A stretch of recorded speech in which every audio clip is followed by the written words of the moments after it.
Olá, eu sou Oswaldo Quirino de Souza, neurocirurgião.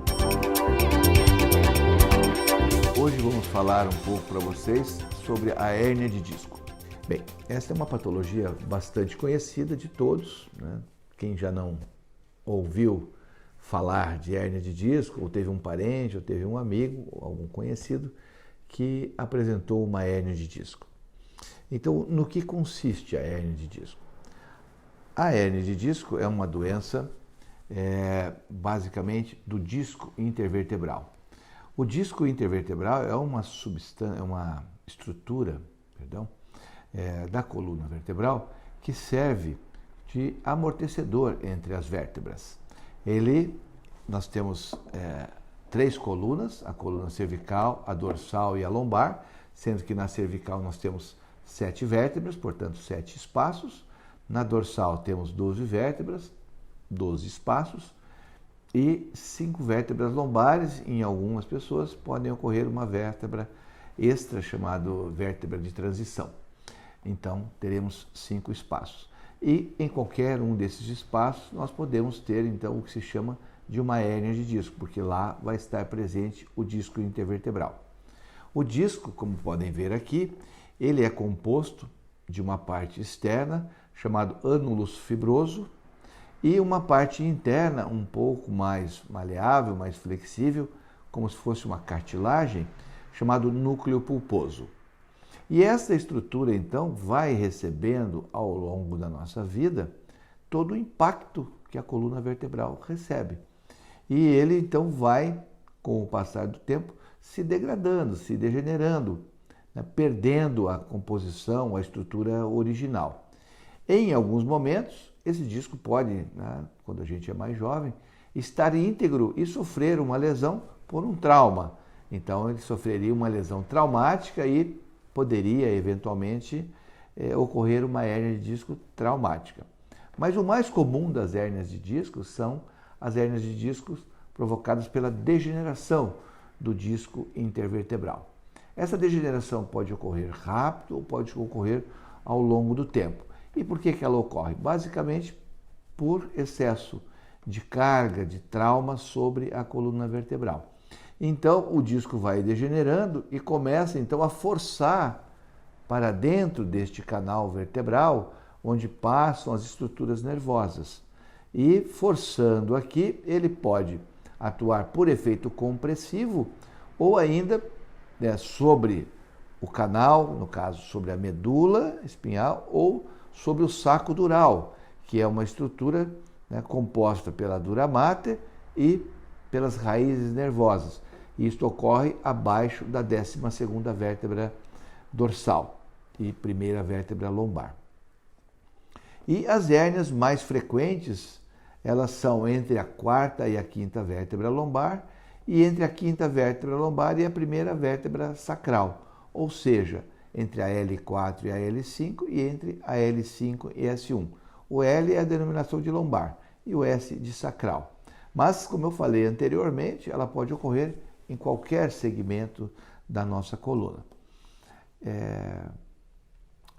A prevalência tem aumentado bastante hoje em dia por causa dos esportes de impacto que realizamos, por causa da má postura que nós adquirimos já desde da nossa infância, carregando pesos excessivos, carregando mochila nas costas, né? E também realizando essas atividades esportivas de alta energia cinética e alto impacto. Antigamente as pessoas tinham a hérnia de disco porque começavam a trabalhar, a carregar peso muito precocemente nas suas vidas. Mas, com o passar dos anos, essa regulamentação do trabalho, as normas de cuidado, a evitação de trabalho infantil, né? Tudo isso contribuiu para que, então, esta parte laborativa diminuísse a incidência de hérnia de disco, né? E posso dizer assim, que até alguns anos atrás, uma hérnia de disco praticamente sempre era cirúrgica, porque ela causa muita dor mesmo, principalmente quando ela pega nos segmentos lombares as raízes pertencentes ao nervo ciático. Então ela causa extrema dor, e é uma dor assim que assim, tem muita dificuldade de responder ao tratamento convencional com analgésico, anti-inflamatório e repouso, né? Tem que haver muita persistência mesmo no tratamento disso para que ela possa responder. Então as pessoas, às vezes, dependendo do seu limiar de dor, não suportam aquela dor intensa e acabam indo à cirurgia. Pode-se dizer que hoje se opera muito pouco da hernia de disco. Por quê? Passou-se a conhecer melhor os mecanismos de estabilidade, a chamada biomecânica da coluna vertebral. E com isso, então, passou-se a orientar melhor as pessoas no sentido de, primeiro, prevenir. E no segundo, a partir do momento que a hernia de disco está instalada, que rompeu esse núcleo aqui, que ele entrou, né, a coluna vertebral, ao canal, ou no forame, onde sai a raiz nervosa, então a gente pode instruir melhor o paciente. Melhorou muito as técnicas de fisioterapia e reabilitação, né, com o relaxamento muscular, com o fortalecimento da musculatura segmentar, né, musculatura lombar ou da cervical, de modo que isso veio então a reduzir bastante o índice de cirurgias sobre a coluna para as patologias do disco, né?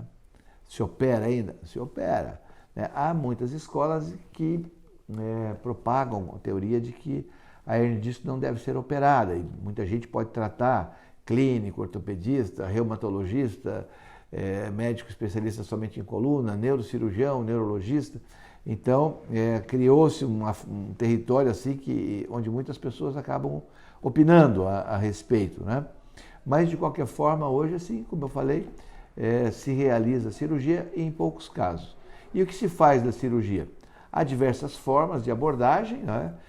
Nas hernias de disco cervical, preferencialmente aborda-se por via anterior, porque imaginamos que isso aqui fosse a coluna cervical, né?